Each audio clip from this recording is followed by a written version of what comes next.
Tapi dengan gue mengajukan diri, otomatis gue sudah ikrar sama diri gue sendiri dong.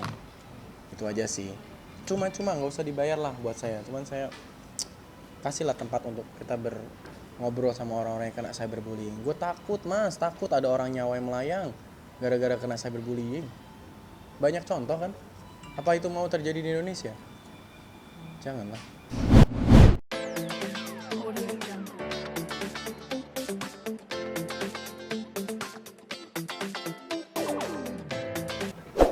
Settingan dari Allah.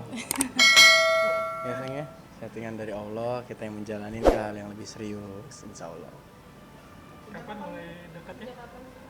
Dari tanggal 27 Oktober itu resmi gue sama dia kenal udah 1 bulan.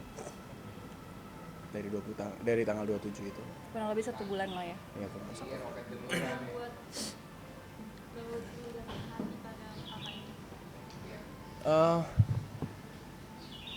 I feel kenyamanan sama dia pada saat bicara, ngobrol.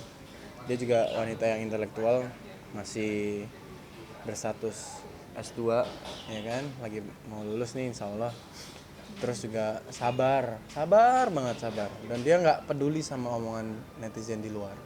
Itu sih yang gue salut sama dia. Sampai gue pernah bilang sama Kiki kan, waktu itu gue sempat kiss Kiki itu, Kiki Saputri. Sebenarnya Kiki Saputri ya. Di saat banyak wanita meninggalkan gue, lu malah memuja gue ataupun memuji gue ataupun menenangkan gue. Gue tuh tersentuh sama orang-orang seperti itu. Dan ternyata gue mendapatkan orang yang sama. Dan dengan niat yang tulus, sampai detik ini dia masih melakukan hal itu. Nah dia lah orangnya. Ketemu di mana? Ketemu awal konten sama kakaknya dia, namanya Jessica V, juga pemain sinetron. Dia datang ke rumah gua, terus dikenalin ya kita. Iya, kenalin. Gak sengaja sih Gak ya. sengaja sama sekali, memang dipertemukan sama Allah dengan ketidaksengajaan. Dan alhamdulillahnya ya mas, aku ketemu dia itu pas aku sudah move on dari salsa. Alhamdulillah. Masuk cinta pada pandangan pertama. Kalau cinta sih tentunya nggak mungkin ya, Ada tapi prosesnya. kalau tertarik, feel, ya pasti dari pertama gitu loh. Nadia sendiri gimana? Nadia sendiri gimana nih melihat mungkin si Lutfi sendiri dan akhirnya tertarik dan ini kan katanya sepertiga Malam. lah itu gimana? Akan menjadi calon mungkin. Ya aku awalnya sih emang support dia ya, karena dia berani ngomong di depan publik, dia berani speak up, dia mengedukasi bahwa kata yang itu tidak baik untuk anak kecil. Aku bangga sama dia, walaupun hujatan aku nggak peduli ya, malah aku kayak keren gitu loh. Dia berani walaupun dibully, walaupun dihujat, tetap berani berkarya dan berani mengeksperimen dirinya gitu loh. Gitu sih, aku jadi kayak unik aja dia. Berarti pertama kali ketemu tuh emang udah tertarik juga. Tertarik sih enggak ya, aku lebih kayak bangga aja sama ini orang berani banget buat speak up gitu sih. Mungkin awal mula obrolan kalian sampai akhirnya terjadilah suatu hubungan gimana? Itu mungkin pertanyaan yang semua orang mengalami hal yang sama ya mas ya. Kalau misal ditanya kok bisa pacaran sama dia, ya ngalir aja gitu loh. Pertama feel, ya kan? Kalau kita nggak feel nggak mungkin dong kita menjalin hubungan sama dia gitu. Dan alhamdulillah selama kemarin gue berhasil move on, bener apa yang gue lakukan itu adalah doa di sepertiga malam gue. Alhamdulillah gue sempat rutin tahajud. Gue bilang sama ya Allah, umur Lutfi udah 26 ya Allah. Lutfi kemarin mencintai seseorang dan gagal, padahal tahun depan pengen maju ke keluarganya. Mungkin gak ya Allah, Lutfi dipertemukan lagi sama orang yang serius di tahun depan, untuk tahun depan. Dipertemukan dia, dan alhamdulillahnya begitu dia ngasih challenge sama saya. Kamu kalau emang mau serius sama saya, coba kenalan sama orang tua saya. Orang tuanya dia orang tua yang sangat selektif. Bahkan mantan-mantan dia belum pernah ditemuin dan dipersilahkan untuk datang ke rumah. Diajak ngobrol pun belum pernah ya. Belum pernah. Tapi Allahu alam orang tuanya mempersilahkan gua bertemu dan malah ngobrol untuk pertama kalinya. Bahkan sampai ibunya dia kaget. Kak, kok papa sampai mau ngobrol sama kamu, sama aku. Wow. Ya, mungkin inilah doa di sepertiga malam gue ya gitu. Dan banyak orang yang bilang ini settingan atau dia pansos sama gue bantah 100% gue bantah. Kalau memang dia pansos sama gue, Hal yang bodoh adalah ketika gue kenalkan dia ke almarhum papa gue jauh-jauh ke Semarang. Buat apa? Oh berarti kemarin ke Semarang buat itu juga nih ya? Gue ke Semarang sama ibu gue, nganter pulang Semarang, dan gue ke Salatiga sama mama, sama dia. Kita nyekar di situ. Dia adalah wanita ketiga yang gue datengin ke makam almarhum bapak. Yang pertama pada saat itu gue ditinggal nikah, yang kedua sama Salsa, yang ketiga dia. Tentunya hal itu nggak mungkin kalau gue cuma masalah konten, pansos atau apa, tapi masalah keseriusan. Dan setelah pulang dari situ, dari makam keluar, bapaknya WhatsApp ke Nadia. Mas lihat deh mas, papa bilang gini. Sudahlah kalian, dengan bahasa Banjar gimana ngomongnya? Iya, nikah aja katanya Oh, dengan bahasa Banjar. tahun depan. Sudahlah nikah aja tahun depan, November atau Oktober. What? Orang tuanya malah yang nyuruh seperti itu ya. Dan itu terjadi setelah saya pulang dari makam almarhum bapak saya. Kalau sendiri berarti tantang seperti itu gimana? Tantang kayak gitu dikasih lampu Menurut saya bukan ditantang ya, tapi diterima dengan baik. Ya memang saya tujuannya kalau menjalin hubungan nggak pernah buat settingan, nggak pernah buat untuk konten-kontenan gitu, jauh dari kata gue. Mungkin yang lain bisa, tapi untuk hati gue nggak bisa. Kalian tahu sendirilah, ketika gue sudah mencintai seseorang, gue akan mempertahankan dengan kondisi apapun. Yang kemarin, pengalaman kemarin. Dan tanggal 7 besok kita mau ke Samarinda. Saya mau ikut ke keluarganya dia, ngantar bapaknya bekerja di sana dan ketemu keluarganya. Masih dibilang pansos. Artinya November tahun depan beneran akan ada pernikahan gitu? Insya Allah pembicaraannya sampai detik ini ya. Rencana kita Oktober atau November tahun depan. Kenapa? Karena corona belum selesai nih. Kita pengen resepsi ya gitu. Oh, anak-anak ada corona, kamu mau gak bakal lama juga nggak? bakal gaspol langsung nggak kalau misalnya lagi nggak pandemi? Gaspol lah, Wak. Gua dapat dia beruntung, Wak. Dia dapat gua musibah kayaknya. Gitu. Mungkin lu kenapa sih, kan lu masih muda kan, biasanya kan lu biasanya orang yang muda itu menikah karir dulu. Nah, lu kenapa buru-buru untuk menikah sendiri dulu suatu? Kalau kita menikah hanya berada di karir yang sudah mapan, tentunya banyak wanita yang selektif ya masalah kayak gitu. Tapi gue pengen menikah di saat gue sudah berserah diri sama Allah. Ya Allah, saya pengen ibadah yang satu lagi untuk menikah. Sesimpel itu aja sih. Jujur sempat kaku sih, apa yang harus gue lakukan nih gitu, karena kebetulan ada dia juga gitu kan. So far gue menghargai Salsa dengan Mama Iis dan keluarganya. Dia adalah orang yang pernah gue sayang, orang yang pernah ada dalam hidup gue. Sama seperti Luka nggak akan pernah hilang, tapi rasa sakitnya bisa hilang. Nah, tapi gue jadiin pengalaman sama Salsa kemarin. Gue bilang sama Nadia, gue pernah gagal loh, sudah sampai tahap ini.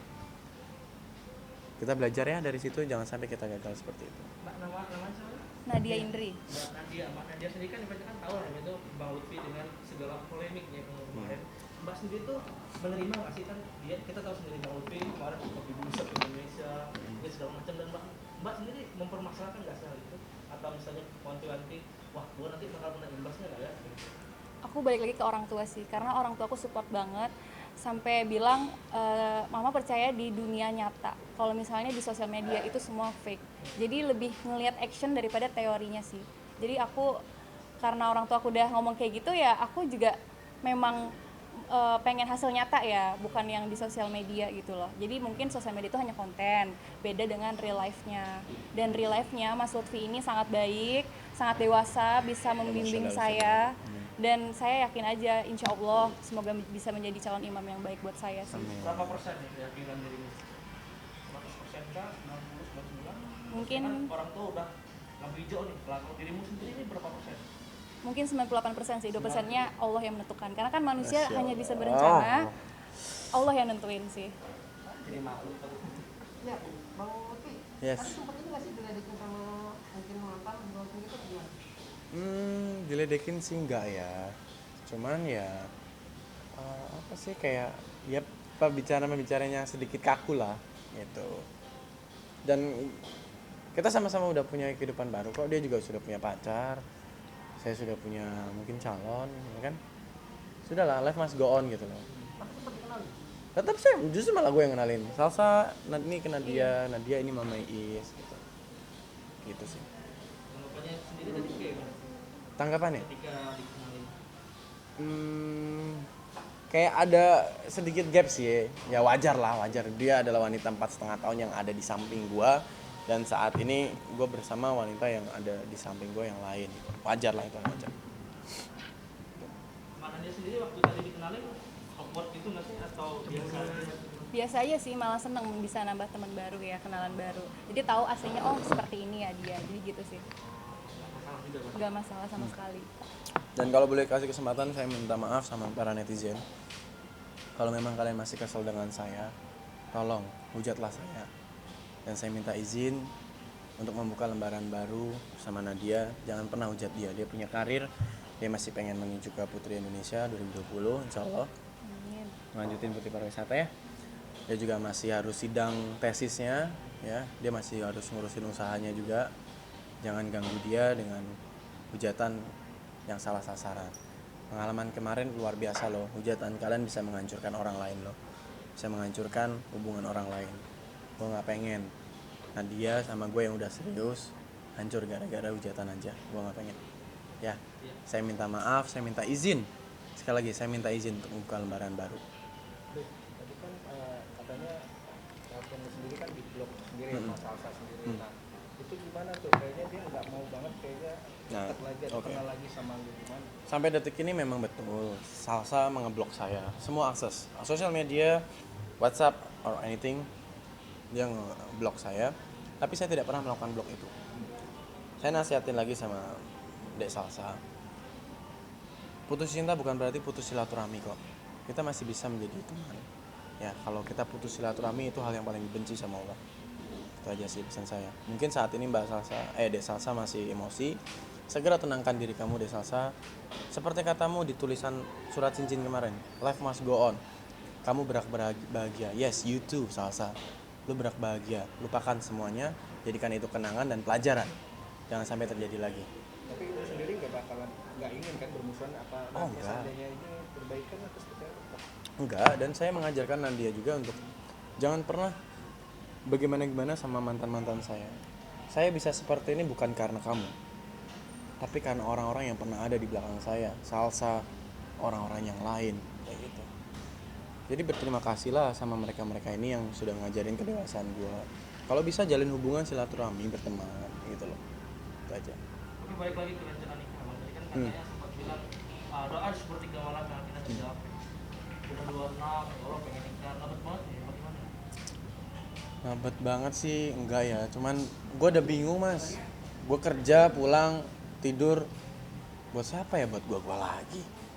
Gue pengen buat orang yang ada di rumah nungguin gue gitu. Ya mumpung energi gue masih banyak, kenapa enggak ya kan? Sebenarnya nikah itu kata orang-orang, nikah itu murah dan gampang. Yang mahal itu gengsinya. Ya gue harus buktiin. Bener gak sih itu? Makanya gue di 26 perkenalan yang dilangkahi dengan hal yang baik ya. Insya Allah doa sepertiga malam saya dijabah sama Allah. Amin. Thank you ya Rembayang, lagumu menginspirasi gue untuk doa di sepertiga malam. Thank you Rembayang. Oke, sendiri ini kan si Salsa sendiri kan sudah punya cowok atau tadi? Yes. Apakah lu pacaran ini karena Salsa sudah punya pendamping kah, udah punya kenalan, nah lu akhirnya mengenalkan sosok wanita ini? Oke. Sejujurnya adalah karena Salsa sudah membuka lembaran baru, artinya sudah tidak ada kesempatan saya untuk menjalin hubungan lagi dengan dia. Karena pada saat itu saya masih berusaha untuk memperbaiki, mengejar dia, menjalin hubungan lagi, tapi sudah selesai. Sebagai laki-laki, langkah terakhir adalah menghargai keputusan wanita. Kalau memang dia pengen menjalin hubungan dengan orang lain, gue harus menghargai karena gue laki-laki. Ya sudah. Dan nggak langsung ketemu Nadia mas. Saya tunggu 1 bulan untuk menenangkan diri saya. Di saat itu gue nangis setiap hari. Setiap bangun tidur, setiap bangun tidur, gue nangis mikirin Salsa. Sampai detik ini foto-foto di Salsa pun masih ada. Saya bilang sama dia, masih ada. Dia nggak masalah. Gak masalah. Justru malah gue pengen bantu aku untuk menghilangkan ini semuanya, untuk jadiin pelajaran. Yuk bantu kita kemas-kemas yuk. Kita pengen menjalin hubungan yang lebih serius kan. bantu aku seutuhnya, menghilangkan semua bekas-bekas luka. Karena nggak mungkin mas, munafik mas, orang 4,3 tahun jadi hubungan, 1 minggu 5 kali ketemu, kerja bareng, keluar kota, keluar negeri, tahu muka bangun tidurnya, tahu muka bangun setelah mandinya. Bukan berarti dalam kutip ya, tapi bareng. Nggak mungkin secepat itu, pasti ada hal yang tersisa. Tapi gue nggak mau memulai itu lagi gitu, close case gitu dengan hubungan itu. Dan dia mengerti kok, justru malah dia mensupport gue untuk Mana dia sendiri gimana nih? Maksudnya cara membantu Mas Lutfi untuk menutup lembaran yang lama. Iya, aku dengan cara selalu ada di saat dia membutuhkan, selalu ada di hari-hari dia, dan selalu support dia buat melangkah melalui masa lalu, gitu sih. Dan membantu buat melupakan masa lalu. Tapi masa lalu tuh boleh dikenang, ya, tapi tidak untuk dibalik ya, di hubungan balik di lagi. hubungan balik lagi. Itu aja sih. Cukup. Oke sih, yang Ya. soal kemarin yang di IG minta Asep kami untuk jadi duta. Mungkin bisa sedikit cerita. Tadi gue ketemu sama Mang Ade gitu, ternyata Mang Ade diangkat duta sama Pak Ridwan Kamil sebagai bentuk penghargaan duta kulinernya. Siapa tahu, gue kan dibully se-Indonesia Raya tuh banyak tuh. Gue pengen bercerita teman, bagaimana sih kok lu bisa kuat ngadepin bulian netizen. Gue pengen berbagi cerita. Dengan gue mungkin diangkat menawarkan diri untuk menjadi duta korban cyberbullying, gue punya tempat untuk bercerita pada orang-orang yang membutuhkan. Karena mas, jujur mas, korban cyberbullying itu bisa melakukan 2 hal. Satu, merugikan atau mengakhiri. Itu bahaya mas. Banyak yang bang aku udah gak nafsu hidup bang, aku ditinggal ini, pengen bunuh diri aja. Itu banyak mas di DM gue mas. Perlu kalian tahu, gue pengen berbagi kisah ini loh. Tapi gimana caranya kalau mereka tidak ada wadahnya gitu loh. Justru niat baik gue menawarkan jadi duta, bekerja dengan Pemkot Jawa Barat, karena saya tinggalnya di Depok, masih ranahnya dia. Tolong buatkan satu tempat untuk bercerita korban-korban cyberbullying. Dia korban cyberbullying itu sebenarnya satu mas, butuh cerita gimana ngelewati ini. Saya pun juga cerita loh mas, tapi sama siapa? Sama ibu saya. Kalau ya, Tanggapan dari udah menghubungi Ridwan Kamil atau bagaimana pihak? ya, Bagaimana? saya tag Pak Ridwan Kamil sama Pak Ganjar Pranowo karena KTP saya Semarang. Pak Ganjar malah ngerespon, jadikan itu kritikan dan bulian menjadi sebuah vitamin. Itu dalam banget menurut saya. Vitamin, kalau lu nggak makan, lu nggak minum, lu akan semakin drop daya tahannya. Tapi kalau lu minum, lu akan punya imun booster dalam diri lu. Sesimpel itu kata Pak Ganjar. Ya semoga sih masih ditanggapin ya, karena niat baik saya bercerita untuk hal ini. Dan konsekuen, karena saya mengajukan diri. Beda kalau saya ditunjuk. Kemarin ya ada pengalaman. Dan ditunjuk jadi duta kuliner, kepleset. Malah bersikap seperti itu. Ya gue yakin itu hanya kepleset. Sifat aslinya tidak seperti itu, gue yakin. Tapi dengan gue mengajukan diri, otomatis gue sudah ikrar sama diri gue sendiri dong. Itu aja sih. Cuma nggak usah dibayar lah buat saya. Cuman saya kasihlah tempat untuk kita ngobrol sama orang-orang yang kena cyberbullying. Gue takut mas, takut ada orang nyawa yang melayang gara-gara kena cyberbullying. Banyak contoh kan.